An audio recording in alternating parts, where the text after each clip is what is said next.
اللہ سبحانہ و تعالیٰ نے تمہاری تخلیق کی، تمہیں بھیجا اس دنیا میں کہ اللہ سبحانہ و تعالیٰ تمہاری آزمائش کرنا چاہتا ہے، تمہیں آزمانا چاہتا ہے، تمہیں دیکھنا چاہتا ہے کہ تم اس دنیا میں جا کر اپنے پیدا کرنے والے خالق کو یاد کرو گے یا بھول جاؤ گے، اپنے پیدا کرنے والے خالق کی، معبود کی عبادت کرو گے یا چھوڑ دو گے۔ وہ دیکھنا چاہتا ہے، وہ آزمانا چاہتا ہے کہ تم اپنے پیدا کرنے والے خالق، اپنے پالنے والے رب، اس کی طرف تم رجوع کرو گے یا نہیں کرو گے، اس سے تم محبت کرو گے یا نہ کرو گے، تم اس کی اطاعت و فرما برداری کرو گے یا نہ کرو گے، یا تم اسے بھول جاؤ گے۔ لیبلوکم، وہ تمہیں آزمانا چاہتا ہے، تمہیں دیکھنا چاہتا ہے، ایکم احسن عملا، کہ تم میں بہترین عمل کون کرنے والا ہے۔ عمل تو کرے گا، کچھ نہ کچھ کرو گے، لیکن کچھ نہ کچھ میں جو اللہ سبحانہ تعالیٰ کو محبوب ہے، مقبول ہے، پسندیدہ ہے، وہ احسن عمل ہے، بہترین عمل ہے، وہ نیک عمل ہے، وہ صالح عمل ہے، اس عمل کی حیثیت ہے۔ اور اگر برے اعمال ہیں، عمل سیئہ ہے، تو اس عمل کی کوئی حیثیت نہیں، اس کی وجہ سے کامیابی نہیں مل سکتی۔ اس لیے اللہ سبحانہ و تعالیٰ نے بیان فرما دیا لیبلوکم ایکم احسن عملا، کہ تمہیں دیکھ لیا جائے، تمہیں وہ آزما لے کہ تم میں بہترین عمل کرنے والا کون ہوگا۔ جو بہترین عمل کرنے والا ہوگا اسے بہتر ٹھکانہ دیا جائے گا، اور جو برے اعمال کرنے والے ہوں گے اسے برا ٹھکانہ دیا جائے گا۔ اب سوال یہ پیدا ہو جاتا ہے کہ بہترین عمل ہی کیوں، برے عمل بھی تو ہے۔ تو بہترین عمل اس لیے ہے کہ اللہ سبحانہ و تعالیٰ نے دو ٹھکانے بنائے ہیں، ایک بہترین ٹھکانہ جنت ہے، ایک بہترین ٹھکانہ جنت جسے کہتے ہیں، اور ایک برا ٹھکانہ جسے جہنم کہتے ہیں۔ تو عمل دو طرح کے ہیں، عمل سیئہ برے اعمال ہے، گناہ کے اعمال ہے، ایک عمل بہترین عمل جو نیک عمل ہے، نیکیوں کے اعمال ہے۔ تو جو اچھے اعمال کریں گے ان کا ٹھکانہ اچھا ہوگا، یعنی وہ جنت میں جائیں گے۔ جو برے اعمال میں ہوں گے، جن کے پاس گناہ ہوں گے، گناہ کا کام کریں گے، ان کا ٹھکانہ برا ہوگا، وہ جہنم میں جائیں گے۔ اس لیے اللہ سبحانہ و تعالیٰ نے ہمیں عمل کے لیے دیکھنا چاہتا ہے کہ ہم کون سا عمل کریں گے۔ سورۃ الدہر میں اللہ سبحانہ و تعالیٰ نے ارشاد فرما دیا اما شاکرا و اما کفورا انا ہدیناہ السبیل، کہ ہم نے اسے اس راستے کی ہدایت دے دی، رہنمائی کر دی، انہیں بتا دیا کہ یہ جنت کا راستہ ہے، یہ اطاعت و فرما برداری کا راستہ ہے، یہ صحیح راستہ ہے، اس راستے پر چلو گے تو تم کامیاب ہو جاؤ گے، یہ صراط مستقیم ہے، تمہیں بتا دیا۔ اس کے بعد تمہیں اختیار دیا ہے اما شاکرا و اما کفورا، کہ تم شکر گزار بنو گے اللہ سبحانہ و تعالیٰ کا، یا تم ناشکرہ بنو گے۔ یہ اللہ سبحانہ و تعالیٰ دیکھنا چاہتا ہے، اس لیے تمہیں پیدا کیا ہے، کیونکہ اللہ سبحانہ و تعالیٰ نے تمہیں پیدا کر کے تمہیں کام بھی دے دیا ہے۔ اللہ سبحانہ و تعالیٰ نے سورہ ذاریات میں بیان فرما دیا وَمَا خَلَقْتُ الْجِنَّ وَالْإِنسَ إِلَّا لِيَعْبُدُونَ، کہ میں نے جن اور انسان کو صرف اس لیے پیدا کیا کہ وہ میری عبادت کرے۔ پیدا کیا اللہ سبحانہ و تعالیٰ نے، کام دے دیا انسان کو، فریضہ دے دیا ان کو کہ اللہ سبحانہ و تعالیٰ کی وہ عبادت کرے گا، اپنے رب کی عبادت کرے گا، اپنے رب کے سامنے جھکے گا۔ اب اللہ سبحانہ و تعالیٰ دیکھنا چاہتا ہے کہ کون سا بندہ میرے آگے جھک رہا ہے، کون نہیں جھک رہا ہے، کون نیکیاں کر رہا ہے، کون نہیں کر رہا ہے، کون عبادت کر رہا ہے، کون نہیں کر رہا ہے۔ یہ چیز اللہ سبحانہ و تعالیٰ دیکھنا چاہتا ہے، اس لیے انسان کی تخلیق کی، اس لیے اسے عمل کے راستے پر چھوڑ دیا، اور ایسے نہیں چھوڑا کہ جاؤ تمہیں جو سمجھ میں آئے وہ کرو، تمہیں پہلے بتا دیا ہے، تمہیں پہلے بتا دیا اِنَّا هَدَيْنَاهُ السَّبِيلَ، راستے کی رہنمائی کر دی، بتا دیا،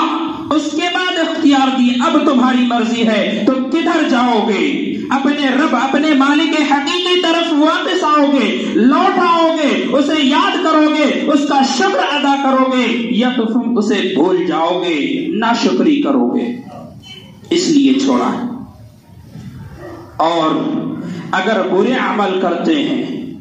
تو برا ٹھکانہ، اچھے اعمال کرتے ہیں تو ٹھکانہ اچھا ہوتا ہے۔ اللہ سبحانہ و تعالیٰ نے ارشاد فرمایا من عمل صالحا من ذکر او انثی، کہ جو شخص نیک عمل کرے گا چاہے وہ مرد ہو یا عورت ہو، وہو مؤمن، اور وہ ایمان والا ہے، مومن ہے، فلنحینہ حیاتا طیبہ، عمل نیک کرنا ہے اور نیک عمل کریں گے تو اللہ سبحانہ و تعالیٰ کا وعدہ ہے فَلَنُحْيِيَنَّهُ حَيَاةً طَيِّبَةً، کہ ہم اسے ضرور بہترین زندگی عطا فرمائیں گے۔ تو اللہ سبحانہ و تعالیٰ کا وعدہ ہے کہ اللہ سبحانہ و تعالیٰ اسے بہترین زندگی عطا فرمائے گا، خوشحالی زندگی عطا فرمائے گا، خوشحال زندگی عطا فرمائے گا، خوشحالی اس کی مقدر بنے گی۔ یہ کب بنے گی؟ جب وہ نیک اعمال کریں گے، جب وہ اچھے اعمال کریں گے، جب ان کے پاس نیکیاں ہوں گی، تب جا کر کے اللہ سبحانہ و تعالیٰ انہیں خوشحال زندگی عطا فرمائے گا۔ تو یہ خوشحالی ہر انسان چاہتا ہے کہ وہ خوشحال رہے، لیکن خوشحالی اللہ سبحانہ و تعالیٰ کی فرما برداری اطاعت میں ہے، اور اطاعت یہ ہے، اطاعت اللہ سبحانہ و تعالیٰ کی دی ہوئی نعمتوں کے شکر بجا لانے میں بھی اطاعت ہے۔ اِنَّ شَاكِرًا، اگر وہ شکر گزار بنتا ہے تو شکر گزار بندہ وہی ہوتا ہے جو اللہ سبحانہ و تعالیٰ کی نعمتوں کا اعتراف کرتا ہے، جو اللہ سبحانہ و تعالیٰ کی نعمتوں کا اقرار کرتا ہے، اللہ سبحانہ و تعالیٰ کی تعریف اور حمد و ثنا بیان کرتا ہے، اور اللہ سبحانہ و تعالیٰ کی اطاعت و فرما برداری کرتا ہے۔ گویا زبانی طور پر بھی اقرار کرتا ہے نعمتوں کا، اور اعضائے جسمانی اعضاء کے اعتبار سے بھی جو کچھ اللہ سبحانہ و تعالیٰ نے اسے دیا ہے ان چیزوں کا بھی شکر بجا لاتا ہے۔ عبادت کا حکم دیا ہے تو اعضاء و جوارح سے عبادت بھی کرتا ہے، اللہ کے سامنے جھکتا بھی ہے، عبادت کرتا ہے، اللہ سے دعائیں بھی کرتا ہے، تو اللہ سبحانہ و تعالیٰ کا وہ شکر گزار بندہ ہوتا ہے۔ اور ناشکرہ کون بنتا ہے؟ اما کفورا، کون کفورا بنتا ہے، کون ناشکرہ بنتا ہے؟ جو اللہ سبحانہ و تعالیٰ کی نعمتوں کا اعتراف نہیں کرتا۔ اگر اعتراف کرتا ہے تو اللہ سبحانہ و تعالیٰ کے آگے جھکتا نہیں، اللہ سبحانہ و تعالیٰ کی اطاعت و فرما برداری نہیں کرتا، انہیں معبود نہیں مانتا، ان کی عبادت نہیں کرتا، تو وہ اللہ کا شکر گزار بندہ نہیں ہوتا ہے، وہ ناشکرہ ہوتا ہے۔ اور ناشکرہ بندہ کے لیے اللہ سبحانہ و تعالیٰ نے وہ بڑا عذاب تیار کر رکھا ہے۔ اس لیے ہمیں اللہ سبحانہ و تعالیٰ نے سب کچھ دیا ہے، نعمتیں دی ہیں، تو ان نعمتوں کو لے کر کے ہمیں شکر گزار بندہ بننا چاہیے، کیونکہ ہمارا رب ہمیں دیکھنا چاہتا ہے کہ ہم شکر گزار بندہ ہیں یا ناشکرہ ہیں۔ تو ہم اگر اپنے آپ کو شکر گزار بندہ کہتے ہیں تو ہمیں اللہ کا شکر ادا کرنا ہے، زبانی طور پر بھی اور جسمانی طور پر بھی۔ جسمانی طور پر ہمیں وہ عبادتیں کرنی ہیں جو اللہ سبحانہ و تعالیٰ نے ہم پر فرض کر دی ہیں، نماز پنجگانہ ہیں، نوافل ہیں، اور دیگر عبادات جو اللہ سبحانہ و تعالیٰ نے ہم پر فرض کیا ہے، انہیں جسمانی طور پر اگر ہے تو وہ جسمانی طور پر ادا کرنا ہے۔ نماز جسمانی عبادت ہے، نماز میں بیٹھ کر کے اللہ سبحانہ و تعالیٰ سے دعا کرتے ہیں، التحیات للہ والصلوات والطیبات، اللہ سبحانہ و تعالیٰ سے دعا کرتے ہیں نماز میں۔ تو نماز اللہ سبحانہ و تعالیٰ کے شکر کا ایک ذریعہ ہے۔ گویا اگر ہم اللہ سبحانہ و تعالیٰ کے لیے نماز پڑھتے ہیں ہماری نماز اللہ سبحانہ و تعالیٰ کے لیے ہوتی ہے تو گویا ہم اللہ کا شکر ادا کرتے ہیں، کیونکہ اللہ کے رسول صلی اللہ علیہ وسلم جس کے گناہ اللہ سبحانہ و تعالیٰ نے معاف فرما دیا، آپ راتوں کو قیام کرتے ہیں، اتنا لمبا قیام کرتے ہیں، پاؤں میں ورم آ جاتا ہے، سوجن آ جاتی ہے، آپ سے پوچھا جاتا ہے کہ اللہ کے رسول صلی اللہ علیہ وسلم آپ کے گناہ تو اللہ سبحانہ و تعالیٰ نے معاف فرما دیا ہے، آپ اتنی لمبی نماز پڑھتے ہیں، اتنی دیر تک اپنے رب کے سامنے کھڑے رہتے ہیں، اتنی دیر تک اپنے رب کو یاد کرتے ہیں۔ اللہ کے رسول صلی اللہ علیہ وسلم کا جواب سنیے، افلا اکون عبدا شکورا، کہ اللہ سبحانہ و تعالیٰ نے اگر میرے گناہوں کو معاف فرما دیا، اللہ سبحانہ و تعالیٰ نے اگر مجھے اتنا بڑا مقام اور عہدہ عطا فرمایا ہے، افلا اکون عبدا شکورا، تو کیا میں اللہ سبحانہ و تعالیٰ کا شکر گزار بندہ نہ بنوں؟ معلوم ہوا کہ اللہ کے رسول نماز ادا کرتے ہیں، اللہ کا شکر ادا کرتے ہیں، اگر ہم بھی نماز ادا کر رہے ہیں تو اللہ کا شکر ادا کر رہے ہیں، اس لیے ہمیں نماز ادا کرنی چاہیے کہ اللہ سبحانہ و تعالیٰ کے شکر کا ایک ذریعہ ہے۔ اسی طریقے سے اللہ کا شکر ادا کرنے کے لیے کئی مقامات پر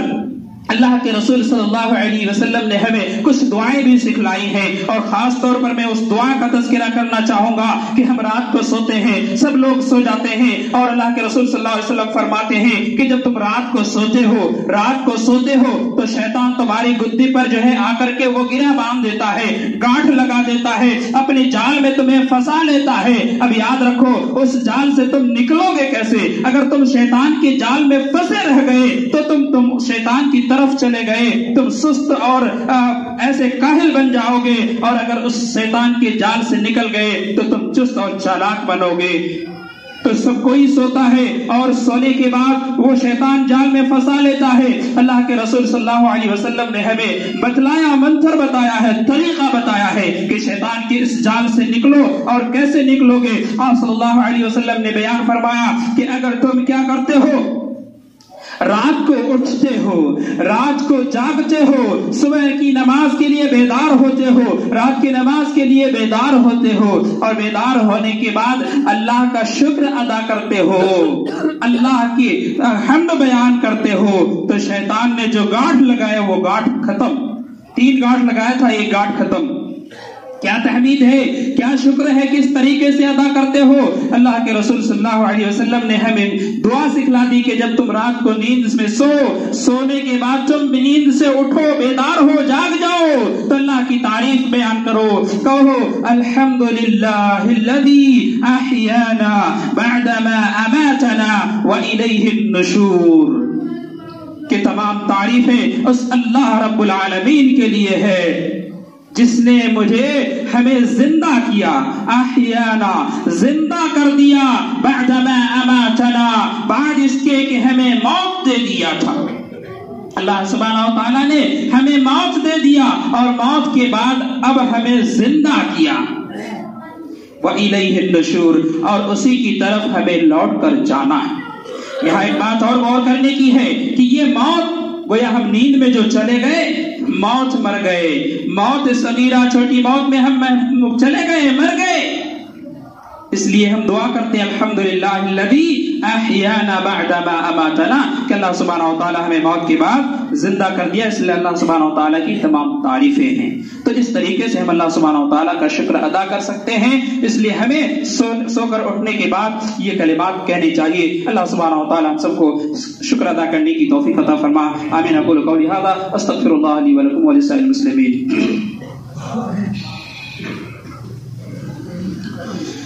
الحمد للہ وکفی وسلام علی عبادہ الذین اصطفی، اما بعد۔ تو اس حدیث کو مکمل کر کے خطاب ختم کروں گا کہ اللہ کے رسول نے 3 منتر بتائے ہیں۔ پہلا منتر یہ تھا کہ دعا پڑھ لی، نیند سے بیدار ہونے کے بعد دعا پڑھ لی، 1 منتر ختم، 1 گاٹھ کھل گئی۔ اور دوسرا کیا؟ وضو بنایا، وضو بنانے کے بعد دوسرا ختم، اور اسی طریقے سے وضو کے بعد نماز پڑھ لی۔ یہ 3 کام کیا، رات کو بیدار ہوا اور وضو بنائی، پھر نماز پڑھی، یہ 3 کام کیا تو شیطان نے جو 3 گاٹھ لگائے تھے وہ تینوں ختم۔